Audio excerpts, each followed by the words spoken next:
નમસ્કાર દર્શક મિત્રો, લક્ષ્ય ન્યૂઝ ચેનલમાં આપનું હાર્દિક સ્વાગત છે. હું છું મેઘા અગ્રવાલ અને જોઈએ આજના મહત્વના સમાચાર.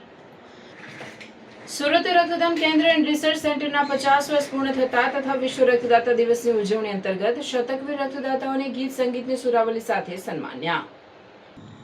સુરત શહેરની સેવા સંસ્થા સુરત રક્તદાન કેન્દ્ર એન્ડ રિસર્ચ સેન્ટરના 50 વર્ષ પૂર્ણ થતા તથા વિશ્વ રક્તદાતા દિવસની ઉજવણી અંતર્ગત શતકીય રક્તદાતાઓના સન્માન માટે વિશેષ સમારોહ તથા સંગીત સંધ્યાનું આયોજન શનિવાર 13મી જૂન 2026ના રોજ રાત્રે 8 કલાકે રંગભવન જીવન ભારતી ટીમલિયાવાડ નાનપુરા સુરત ખાતે કરવામાં આવ્યું હતું.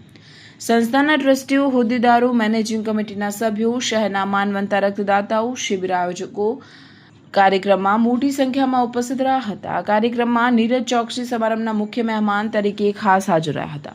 શહેરની મુકબધિર શાળાની વિદ્યાર્થીનીઓએ મનમોહક નૃત્ય દ્વારા ઉપસ્થિતોનું ઉષ્માભર્યું સ્વાગત કરી કાર્યક્રમને ભવ્યતા અને રંગત બક્ષી હતી. આ પ્રસંગે ડોક્ટર પ્રદીપ પેઠીએ આવકાર પ્રવચન કર્યું હતું, જે સૌના હૃદયને સ્પર્શી ગયું હતું. આ કાર્યક્રમમાં માનવતા અને સમાજ સેવાના ક્ષેત્રે નોંધપાત્ર યોગદાન આપનારા 22 શતકીય રક્તદાતાઓનું મંચસ્થ મહાનુભાવો તથા મલ્હાર ગ્રુપના ડોક્ટર્સના વરદ હસ્તે ટ્રોફી દ્વારા સન્માન કરવામાં આવ્યું હતું.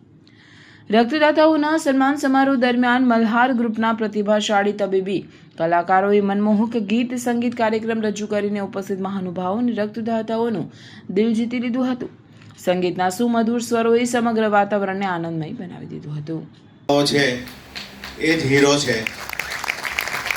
પ્રણવ, પરિમલભાઈ બધા મિત્રો છે એટલે ખૂબ સારી વાતો કરે, પણ જે અહીંયા વડીલો બેઠા છે, વિનોદ કાકા છે, પ્રદીપ કાકા છે, ભરતભાઈ, પ્રદીપભાઈ ડૉક્ટર, આ બધાનું જે કોન્ટ્રીબ્યુશન છે એ આપણા શહેરના માટે ખરેખર ગૌરવની વાત છે. અને મને બોલાવીને આજે મારું સન્માન કર્યું એ બદલ ખૂબ ખૂબ તમારા બધાનો આભારી. અને અમારી સંસ્થા તરફથી એની ટાઈમ ફીલ ફ્રી, જે કંઈ પણ નાનું મોટી હેલ્પ અમારાથી થશે તે અમે ચોક્કસ કરવાનો પ્રયત્ન કરશું. પ્રભુ